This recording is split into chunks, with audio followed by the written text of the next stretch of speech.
Why don't we start out with Teresa? Thank you, Sean. Good morning, everyone. I'm Teresa Tridiak. I'm the VP of HR for Capcom Federal Credit Union, and I'm looking forward to today's discussion on such a relevant topic. Awesome. Thanks, Teresa.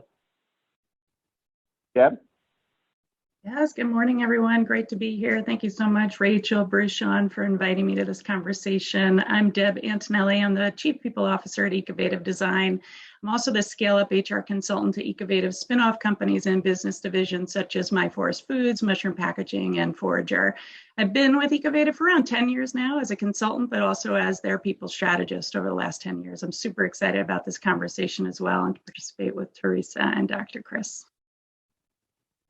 Hi, everyone. This is, I'm sorry. I didn't mean to cut you off. This is a really, such an important topic. Can you guys hear me okay?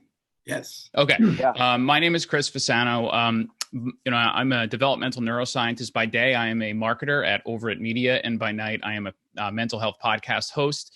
Also a husband and a dad, which plays into my being and wanting to be more of promoting mental health for everybody. So this is a really, really super important topic. A lot of my listeners write to me about it a lot. So I'm happy to be here and join in the discussion.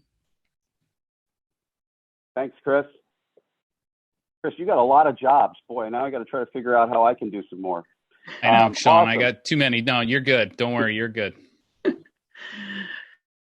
Awesome. Well, I'm excited. I hope all of you are excited. I'm going to turn it over to Bruce. He's going to serve as our monitor today, and I may make some comments along the way, but you really want to hear from these other folks. So, Bruce? Well, very good. Well, welcome, everybody. Good morning. So, Rachel and I did some homework in preparing for this session today. We just wanted to set the table with some current state situation data and facts. This is a very widely talked about topic today, mental health in the workplace. And we referenced a couple of key resources for this data that we're going to share with you to set this conversation up. So one was the Mindshare 2021 Mental Health Report. And in that, they noted that the most common workplace factors negatively impacting mental health in the workplace today are emotionally draining work, certainly work-life balance challenges, especially for a lot of people working from home or remotely. They're struggling to get that separation between work and home. And Chris is going to share some ideas with us about that. A lack of recognition. People are so busy that we're not recognizing each other for the great work that we're doing, especially when we're as busy as we are. We're on that hamster wheel and crisis management mode constantly. And that's really contributing to mental health challenges. And then poor communication practices. We're caught up in doing our work every day, and we're not sharing information very well. And it's leading to a high level of uncertainty and anxiety, and that's certainly contributing to our mental health challenges. And then fully three quarters of full-time US workers are reporting that they're experiencing at least one symptom of a mental health condition. That's up almost 60% from 2019 when the pandemic started. This is a very big problem. And the most common symptoms are burnout, 56%, depression, 46%, and anxiety, 40%. So we're all feeling this. I know those of you who are parents are feeling it in caring for children. You might even be caring for your own parents in this pandemic, and struggling with, when can I work, when can I not? My own daughter is in week 3 of having to stay at home. I mean, she's a physical therapist, but with kids in daycare, they've been in quarantine or sick themselves for the 3 straight weeks now, and it's a huge challenge. Then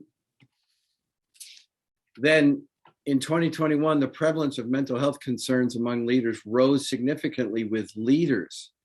So 82% of executives are feeling it, 78% of C-level leaders, and 71% of managers. So yes, we definitely, most of us on the phone here are leaders. I think you're experiencing this yourselves, but a lot of attention's been placed and rightly so on our frontline workers and the people who are in the trenches every day. But the leaders are feeling it even worse. They're caring for themselves, they're caring for their team, they're caring for their families, and it's an extreme burden. And just a couple of days ago, an article came out from Gallup organization, a very reputable polling firm, and they say especially for leaders, some of the biggest challenges that are causing this problem are unclear expectations, heavy workloads, less focus on their strengths, and frustrating performance reviews. Like a lot of companies are struggling just to get the reviews done, and so we're just unsure of how we're performing for each other. That's contributing to this problem. And then from the American Heart Association, the CEO Roundtable, between 2011 and 2030, the cumulative cost related to mental health is predicted to be $16.3 trillion, higher than the estimated cost for cardiovascular disease at $15.6 trillion and cancer at $8.3 trillion. This is a huge challenge we're facing as society, and we really need to be collectively working together to do something about it. And then lastly, from the American Psychological Association, the majority of surveyed employees, 87%, said that they thought actions from their employer would really help their mental health. And your panelists are going to be sharing some ideas on this as well. Flexible hours came out on top as 34%, people wanting more flexible hours. All of you, I think, on the phone are seeing this and feeling this from your employees. They'd like to see encouragement to take care of their health. 3 or 4 years ago, this wasn't talked about very much. Now it's talked about all the time, making sure we're taking care of our health. Encouraging employees to use paid time off. In the United States, we are one of the worst nations in the world for employees to actually take the time off they're allocated. And we need to be much more diligent about making sure people take the time that they've earned. And even encouraging breaks during the workday is very important. 30% said they'd like to see more of that, even when they're working from home. So just setting the table a little bit with some data and statistics, probably not surprising to many of you, but we wanted to make sure we set the table well to make sure we understand the context of our call today. So for our first panelist, it's going to be Teresa Tridiak, and she's the Vice President of Human Resources at Capcom. This is an organization that has 6,000 shared branches across the US, 11 in the capital region. They have 96,500 digital bank users. They've more than $4.5 million donated to the community since inception in 2003. That's an extraordinary amount. 394 employees, 83% of which volunteer to serve the community. Some awards they've received, they've been recognized by the Albany Business Review as 2021 Best Place to Work, and they've gotten that award 18 years in a row. Extraordinary. Times Union Best Places to Work 10 years in a row. Best Credit Unions to Work for in 2021. So a great organization, really cares about its people.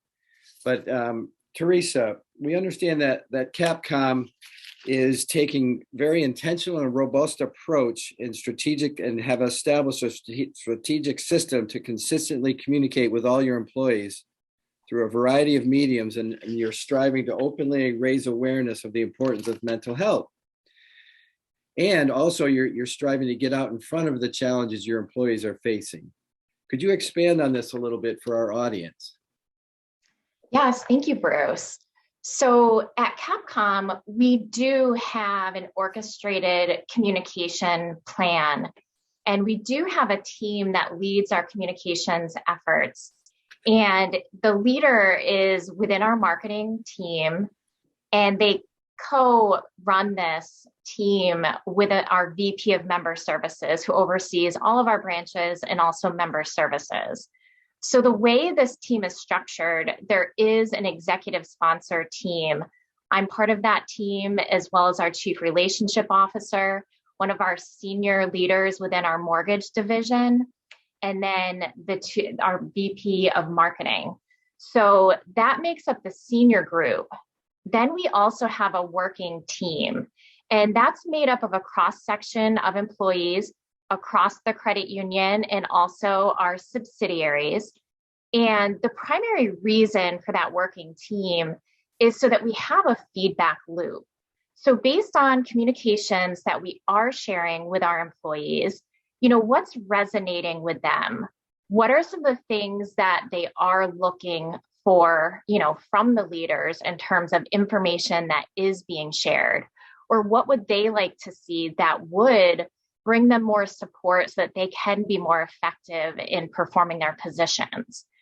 So that's really what the basis is in terms of the foundation for the communications.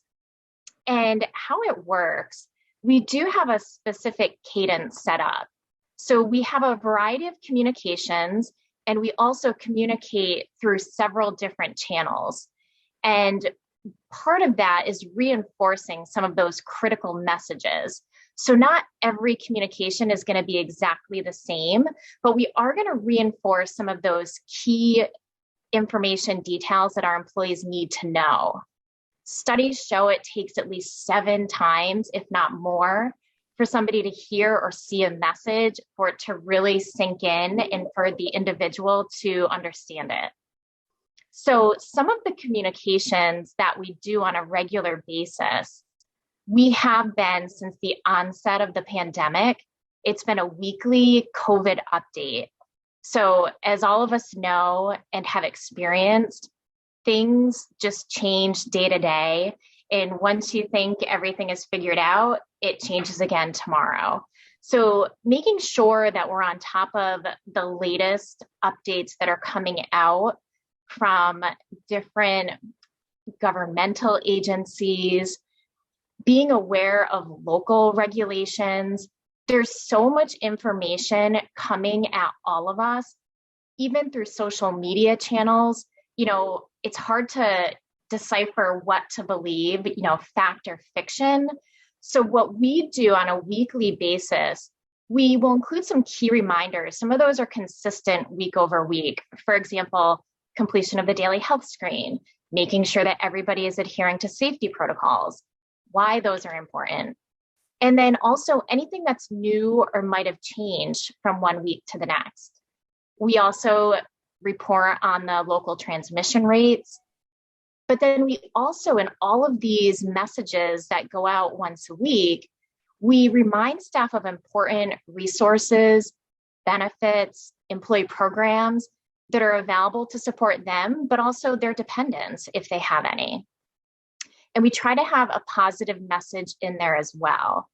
And then always remembering to thank them for showing up every day, supporting each other, supporting our members. And it's really great to see the response from those emails from the staff that really are tuning in every week. So that's just one example, and that's related to the pandemic.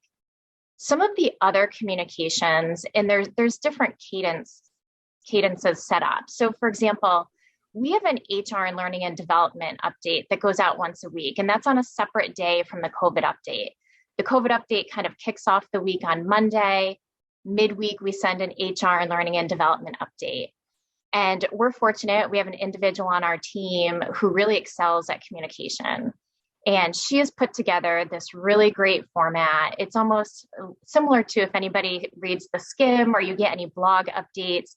It's set up in such a way that there's key topics, a brief description, and then there's links. So if you want to learn more or get more information on any of those topics, you have that data at your fingertips. There's also some key information that we include at the end of every update, and those are simply links to some of those important resources. So for example, we do have a benefits portal. We do link out to different carriers that we partner with. We have a reminder on our EAP program.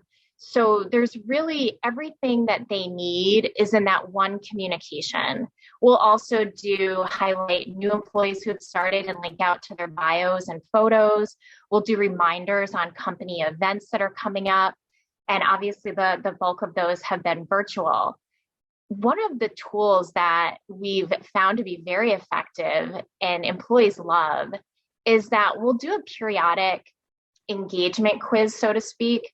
So any important information that employees should be aware of, we'll include in a short questionnaire. And then those that participate, they do get entered into a drawing for a gift card.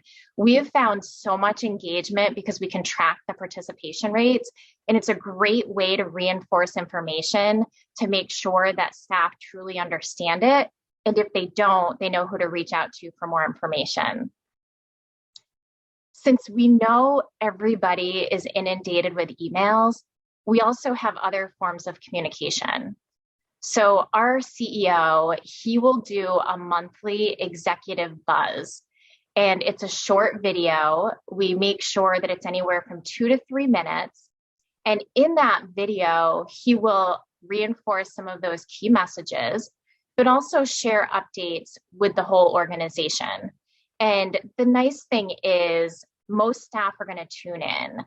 They like that the CEO is taking a vested interest in them and really shows that he's aware of what everybody is dealing with on a day-to-day basis, and it's different for everyone, but making sure that he's tuning in, letting them know that he does recognize that and that he cares. So that's another sample. We also do all staff meetings on a bi-monthly basis. And since the pandemic, these have been in a virtual format. Obviously, it doesn't have the same feel as when you can get together in person, but we hold 2 separate sessions. It is required for all staff to attend. And essentially at those meetings, we provide updates that all staff need to know about or will have an interest in. So for us, we have been going through a merger, and that's with one of our largest competitors. It is CEFQ. And so as everyone knows, that does create a lot of unease and uncertainty. So we've really made a concerted effort to be transparent throughout the entire process. What are some of those key milestones? What is the timeline? How is it going to affect all employees? So that's really been a standing agenda item since we first announced that last year. We'll also include a financial update. So how are we doing as an organization? What are some of those key corporate goals that all employees have the ability to impact based on their positions? We'll highlight what's going on within our Capcom Cares Foundation. What are some of those volunteer opportunities for staff? The great thing too, even during the pandemic, we were able to offer some virtual volunteer opportunities and also some in-person where it was safe to do so and employees were comfortable participating. So we really try to touch on a variety of items and initiatives that are relevant to all employees. And so we're always very mindful of the content, who the presenters are, and also timing. We always keep those meetings to an hour or less. And then we also record those. So any staff that do miss that meeting, they're then able to view it on demand, at their own pace, which is great when you have that video that you can refer back to. So that's just a highlight of some of the communications that we do. We do have other departments throughout the credit union that will also send updates, but those are on a monthly basis. So for example, marketing, they'll highlight any campaigns that are running, the results of past campaigns, good member information, or if we're sending messaging out to members, what does that look like? So in the event they get calls from members with questions, they're able to answer those. And then we also have our risk department. That's such a critical field these days with all the fraud that's out there. How can our staff protect themselves, but also protect our members and the credit union? So that really is an overview of what we've been doing in the communication space. And we find that staff really do appreciate it. And given that there's so many different ways to obtain that information, we can feel confident that we're really doing what we can to get information out to people. One final note there is that we also conduct bi-monthly manager meetings because managers are so important to the employee relationship. So making sure that our managers are having regular one-on-one meetings with their employees. And in this virtual world right now, making sure for those one-on-ones, the camera is on so that you can observe body language, you can actually interact with one another, and then you can address any items that may need to be addressed. If you're noticing somebody doesn't seem to be their usual self, if there are any issues with productivity, really asking that person, how are you doing? What can I do to support you? That really goes a long way with employees. And at our managers meetings, as part of the updates, we always have a segment on a learning and development topic. And essentially, how can they become a stronger leader and really develop that positive working relationship, but also that relationship of trust and respect with their team members? Well, thank you, Teresa. I think that, just to reinforce, what we learned from you earlier when we interviewed you prior to this is that communications program is very robust and very consistent, and it's watched over very carefully. And I think that's very, very important. But you also mentioned to us, your program about, ensuring there's social connectedness at Capcom. Could you share a little bit about that? Yeah, of course. So we do provide different opportunities for staff to come together, one of which is through our foundation. Through volunteering, staff have the opportunity to engage with other employees across the credit union, which is a really great way to build relationships. We started doing what we call coffee chats, and that was a couple years ago. And at these coffee chats, we will have a specific topic for discussion. And we typically will have an executive sponsor for those meetings. And we find employees really like having the opportunity to really engage and interact with some of our leaders. And we've done a variety of topics over the past couple of years. So some have specifically focused on mental health. We've done some relative to suicide. We've also looked at neurodiversities. We've done workshops on race, how to be vulnerable in the workplace, accountability. And again, these are open to all employees. So we'll get staff throughout the credit union, various level of positions, and it's really a safe place for staff to discuss these topics. As we know, there's also been so much going on from a political perspective. And I think it's better for us as an organization to just openly discuss these topics with our employees and really give them that safe, judgment-free zone. And so those have been a really great tool, especially with us not being able to get together in person as much as we'd like. One of the other items that we started doing, and again, this is open to all employees, we do book clubs and we'll pick different topics. And again, we'll have the staff, volunteer to participate in this. They'll do the reading, and then we'll typically do 2 meetings with anybody that's participating. So really kind of like a halfway point and then a wrap up and discussion. And so those have been really great too, because again, you're interacting with others. You're looking at different topics, and then based on the readings that you've done, how can you incorporate some of these best practices into not only your work life, but your personal life too? So these have been really effective and also very popular. So we really strongly encourage all employees to participate, but at the same time, making sure that our managers are supporting that employee participation and also encouraging them to participate in these opportunities. All right. Thank you, Teresa. With that, we'd like to move on to our second panelist, Deborah Antonelli. She's our Chief People Officer at Ecovative Designs. This is a company based in Green Island, and they're an innovative mycelium technology company founded in 2007. They operate the world's largest mycelium farm and innovation lab with over 75 employees and growing. They've hired over 30 new team members in 2021. It's extraordinary to expand and their technology to distribute mycelium materials commercially for partner brands and industry leaders. They foster and maintain an inclusive and people-centric workplace, encouraging employees of all backgrounds to be their authentic selves through education and celebration of individuality. Some awards Ecovative has received: Times Union Best Places to Work, EPA Environmental Quality Award, World Economic Forum Tech Pioneer Award, Lemelson MIT Award, the Ellen MacArthur Foundation Innovation Prize, Forbes 30 Under 30, and the Greener Packaging Innovator of the Year. Very award-heavy company. Congratulations, Deborah. Thank you. So, you've had an incredible 40% growth in 2021 in spite of this pandemic and extreme talent shortages. Quite an impressive accomplishment. Otherwise, you've also made a strong commitment to your employees. We thought this was interesting. No one loses $1 of pay for COVID-related reasons.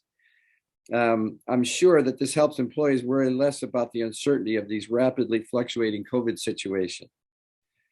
But we were also interested in your approach to burnout due to the ever-increasing workload on employees. Could you share Ecovative's approach to capacity planning, setting realistic expectations, and striving for the 40-hour work week for all?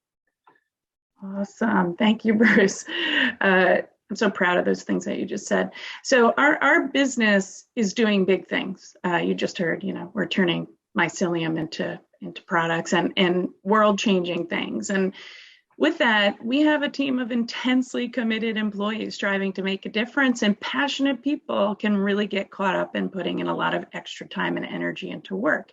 And, we're super grateful that we have this much passion in our business, and we certainly do not want to lose that fire. And we just know that these long hours and this energy expended at work is just not a sustainable solution long term. And so, this pandemic really, I would say prior to the pandemic, we probably operate a little leaner than we should have. And this pandemic has really highlighted that critical need for more flexibility, more work-life balance to maintain more positive emotional and physical health. And particularly, as Bruce mentioned, over the last 12 months, we grew over 40% in 2021. And we decided we were making significant intentional investments in capacity building and hiring more specialists and having more generalists that were doing a lot more broad work and getting really focused people into the organization. We got gritty on some approaches that really address this capacity planning methodology and focus to relieve people of so much stress and burden, those passionate people. So we have a few things that we focus on. We use the Eisenhower Matrix so that we make sure that our employees and our teams are aligned with business priorities. So we're just not working for the sake of working. We're very focused on the business objectives. We also invest in the SMART methodology, and we want to make sure that people are connecting to our leaders and our employees are connecting to realistic expectations and attainable expectations. Because when you actually map it out, you need to ask, does this make sense to drive something that isn't maybe realistically attainable? I mean, if we set it, a person's going to go out there and strive to get there. And if it's difficult to get to, they're probably going to work harder to get there, or they might not get there and then they're deflated and disappointed. And so we want to make sure we have that SMART methodology driving realistic expectations across our team. We've created very intentional focus for our managers to think more critically about their team under the term focus time. We have invested in delegation training to our managers so that we can not only elevate, everybody in this room knows that people want to be growing and developing to feel great about their job that they have currently. And so delegation does two things. It really drives home opportunities for folks to develop in the organization, but it also provides the release and relief of some of those extra burdens that our managers are placing on themselves to get everything done. And I just want to say, to Teresa's point on 7 times before it's heard or connected to, we host weekly people leader conversations every single week all of our managers are getting in rooms and they're having conversations on management commitments. Focus time wins and challenges. Delegation wins and challenges. Decision-making wins and challenges. Feedback loops, development and drag challenges across the teams. Making practice decisions and movement when it makes sense, to make sure that our teams are happy, that make sure that our teams are being cared for, that they're being heard, and bringing best practices to the table to share with each other. So that's where we're committing our time for some of that relief. And you also brought up an interesting notion with us that you've established affinity groups at Ecovative to help people who are caring for others. Could you share some about that? Absolutely. Thank you. Another thing we're super proud of. Many of the things that we do at our organization are organically driven. It's like the pulse, right? Our team is responsible for feeling what's going on in the organization and making recommendations for programs that serve the needs of our folks. And in spring of 2022, when we were in adaptability mode, right, trying to figure out how to work remotely, figure out who we were going to send back into the building, creating an intentional hybrid work model. Oh, by the way, our parents were also needing to figure out how to work from home and are becoming pseudo teachers and becoming daycare providers. And to Dr. Chris's point earlier, he's a dad too, right? So there's a lot in this equation. And so we wanted to lean into intentionality around how hard it must be for our team members and provide extra support. So we provided a lot of tools and resources, but we also created an affinity group. And initially it started as what was called a work from home with kids at home affinity group. It quickly evolved to a caregiver affinity group. And we recognized that there were more caregivers in the workforce now. It wasn't just parents. And those individuals needed support as well. So we created this group so that caregivers could really have space to learn, to open up about their stressors, to connect to some people experiencing similar challenges, sharing ideas and resources with each other, and really most importantly, creating an on-site during work hour support group for a group of people totally stressed out. And it was, not only was it wildly embraced by our teams who got this opportunity, we're still doing it today. We're still meeting every month together, and we're still not short on conversation. Very nice. It's a great idea to show people that we care, right? And this idea of this 40-hour work week goal with we've seen with our customers with the inability to hire people sometimes because of the talent war out there, that we're putting more on people's plate than ever before because there's not enough people, and you're making a determined effort to make sure you have enough people and to make sure we're not putting too much on our plate. Very, very important message for our employees to understand. All right, thank you, Deborah. So let's go to Dr. Chris Fasano, neuroscientist and show host. He's a developmental neuroscientist and host of the Better Mental Health for Kids and Parents podcast. He has over a decade of public speaking and podcasting experience. He's passionate about promoting the positive effects of communication on brain development and mental health. Rachel and I had a wonderful conversation with Chris getting ready for this. He's had some featured prominent guests such as Tony Horton, parenting expert Dr. G, and mindfulness expert Samara Zelniker. So Chris, you've been leading this podcast for nearly 10 years, but as you noted with Rachel and I, you're seeing a huge increase in interest in mental health during this pandemic. You've looked at this problem from a multi-generational perspective, like families, parents, and children's. One of the things you shared with us was the importance of a healthy transition from work to home and family. Please share your thoughts that you shared with Rachel and I with the rest of the audience. We found them very interesting. Yeah, sure. So again, thanks for having me. And the two previous panelists did a wonderful job of talking about initiatives in the workplace. So I guess for me, my topic today a little bit is focused on what happens after the workplace. And so just really quickly about myself and, kind of a bizarre background, and why it relates, I think, to today's topic is, I studied brain development for years, in particular, how it related to autism. And in that, learning about the brain, which is an incredible computer, the most confusing computer in the world.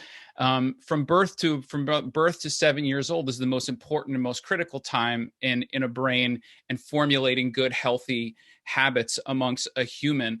And so when I found out I was going to be a dad, of course, like all of that knowledge can be bad, because I start to think about, okay, like, how am I going to do this kid right or wrong? So I really started to focus on how I could provide the best environment for him to grow up in. So and really putting a focus on physical and mental health. So I have seen, being in neuroscience for a long time, there has been this growing mental health problem. And it's my opinion that our pandemic currently is in mental health. We're going to see physical pandemic sort of wane, I surely hope. And this mental health aftermath is really is a problem. And one of the things I noticed was when I would take my kid to the doctor, we would go for these physicals and all these things. There was so little talked about with mental health. It was not really addressed that much. And, you always focus on physical health, but there wasn't a lot of mention of mental health. And to me, it should be an equivalent, because you can't have one without the other. So I started using my experience and knowledge of the brain and these ideas and podcasting, which I've been doing now for over a decade. And so I started this show, and I started the show primarily for parents, teachers, even kids, but really anyone that really wants to understand or just talk. I have an open dialogue about mental health. And so how that's related to today's conversation, 30% of humans, their life is spent working. And if you're a parent, you're working for a good chunk of the time your kids are young and in their years where they're developing and they're sort of finding their way. And, one of the biggest influences on, our emotional and mental health is our job and what happens, right? And when we bring that home, however we bring that home, it gets into our home, it gets into our relationships, and it gets into our kids. And so we have a direct line and a sort of a responsibility to make sure our minds are right, are stable when we come back home, because even if you don't have a partner or children, and if you find yourself going home and you even living alone, that could be even just as dangerous, because now you're alone in your thoughts and you're alone in all of those feelings. And so it's really, really important to establish a healthy mindset, leaving the workplace, coming back home, to bring it back to whomever that would affect. Because there is so much correlation in studies and data shown that the healthier your relationship is with your work, the healthier relationship it is with your family and your home life. It's a really, really, really important thing. And there's a lot of evidence to back that up. So along the lines of what Bruce mentioned of this transition is that our brains are not that smart, in that they have one job, and that is to keep us alive. That's its job. And the emotions and anxieties and everything that we feel, we create, right? The brain doesn't create that so much as humans have learned to worry and think and do all of that. So when we are working and we're in a groove, your brain likes to keep you in a groove because that's good. It can predict it. Brain does not like things that are not predictable. So I sit down on my computer, I start typing, I start doing something, my brain is good. Keep doing that, because now I can balance everything, right?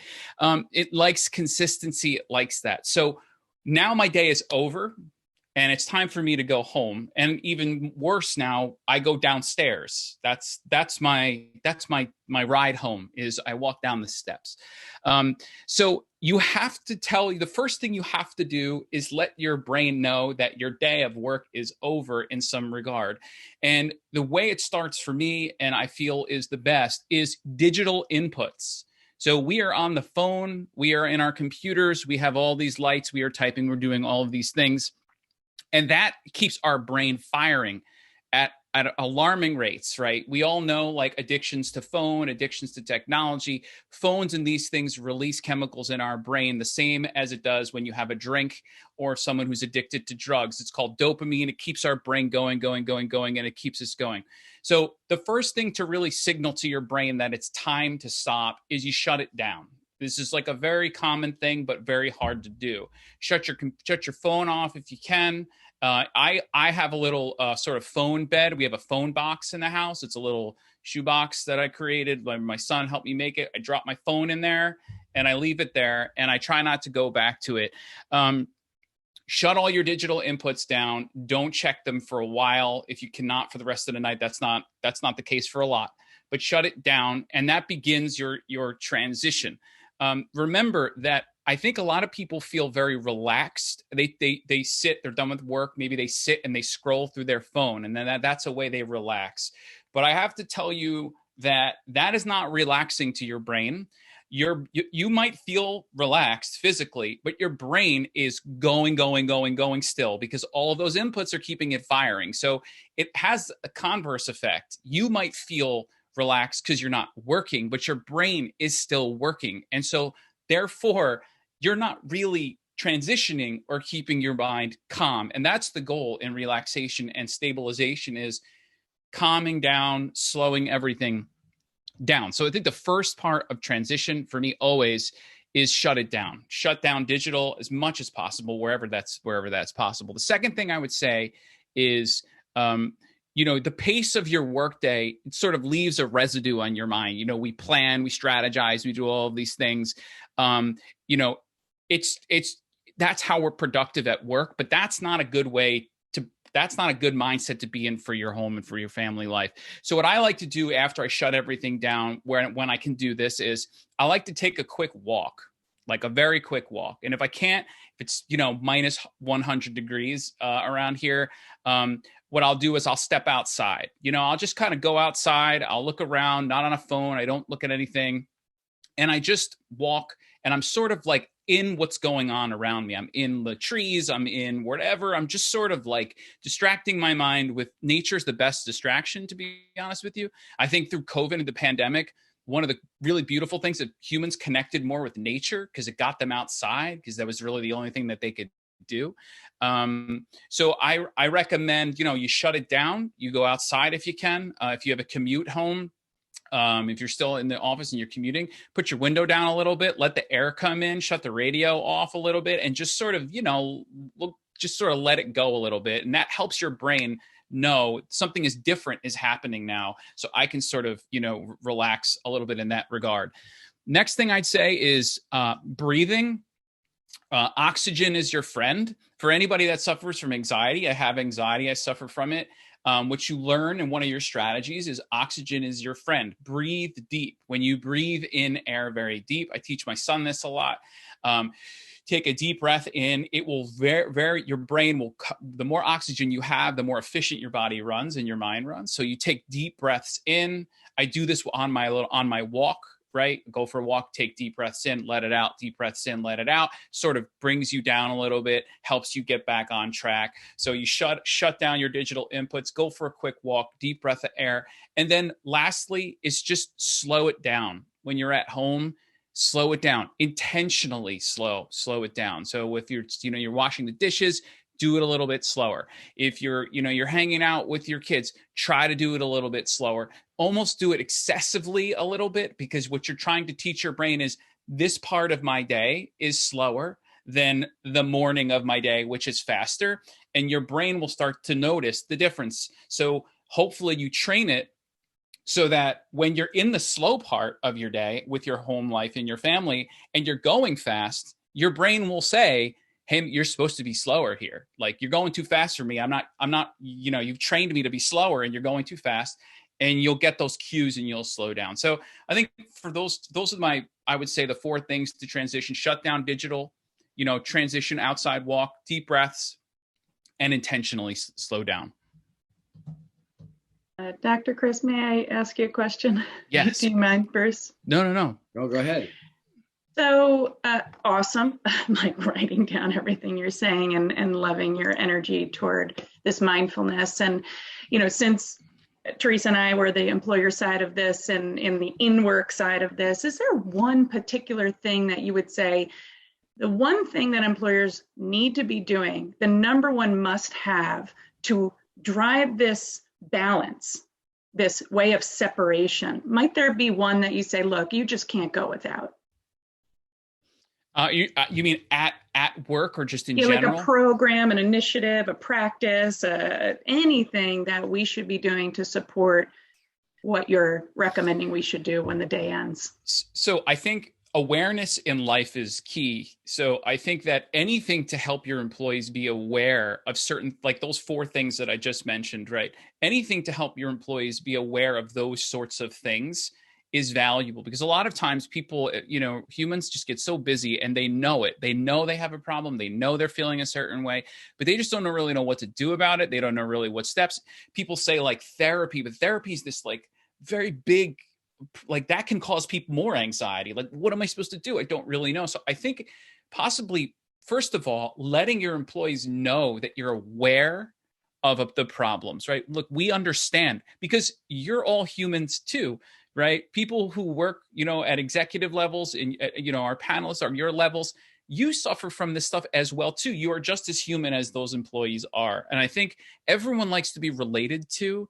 It's the number one thing with humans. I like to know that you're going through. I just got a message from someone, a listener of my show, talking about how their kids are now quarantined in their home and they don't know how they're going to do it. And, they want to just feel connected. So I would say make them aware that you're aware. You're aware of the difficulties and you're aware of what they're feeling. And, you're there to help provide an environment at work that is supportive of their life. And then, if there are any tools like you guys have mentioned that can help promote reasonable strategies, have somebody come in and talk or do something like this where you can go through. I think those are two things that can go a long way. It's the first step of this process is the hardest, and it typically comes from just being aware of it. So that I hope that helps a little bit, but that's what I would say. Yeah, super helpful. One of the things that we have done is hosted morning meditation sessions, but you're sort of, we went on hold for that for some time. So I'm thinking we need to get that back in place. And then also maybe at the end of the day. So and you've got me thinking about other ways to leverage those types of mindfulness activities. That's a good thing. I was talking to our boss about this. Like, if your day ends at 5 and you have a hard work day, some people have shifting hours nowadays. Maybe you can provide a 15-minute transition time or something like that, where it's like our day ends at 4:45. I'm just making this up just for the sense, but our day ends at 4:45. We want you to have a 15-minute time for transition or something like that. I don't know what it is. It's a little different for everybody, but again, it's what you're doing is you're letting your people know that you understand what they're going through and you're there to help make that a better situation for work. Because in the end, if that person feels better at work, at home, they're going to be a better employee. They're going to stay with you, and it helps everybody out in the long run.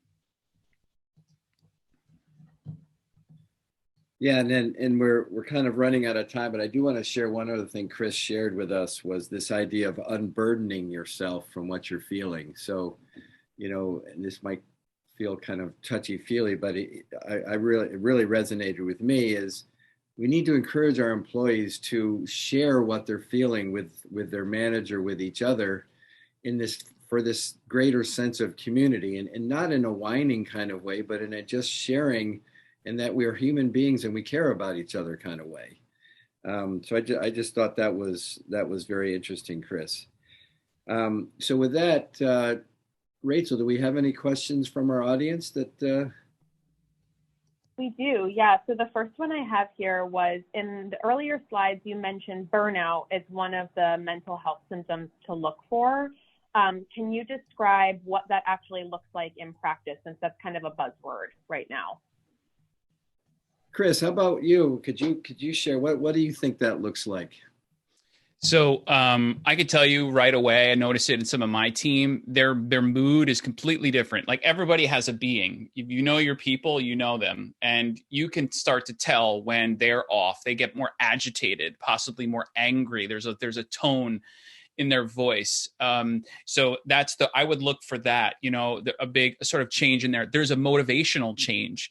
When people get burnt out, they just don't have any motivation. Again, your team, the people you work with, and you keep an eye out for how motivated they feel. Like, do you, and again, I know that's, what does that look like? I think everyone's different, but I think enough about your team members and people to see changes in their motivational, how they approach their work, their tone, how they're speaking to people.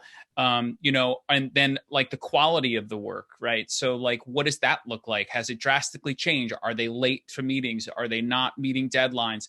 Those should be key indicators that there's something going on there. And as a manager or someone in a position, the best thing to do is just approach them and say, I always lead it with myself. I'll always say something like, hey, it's really tough for me right now. I'm going through a lot.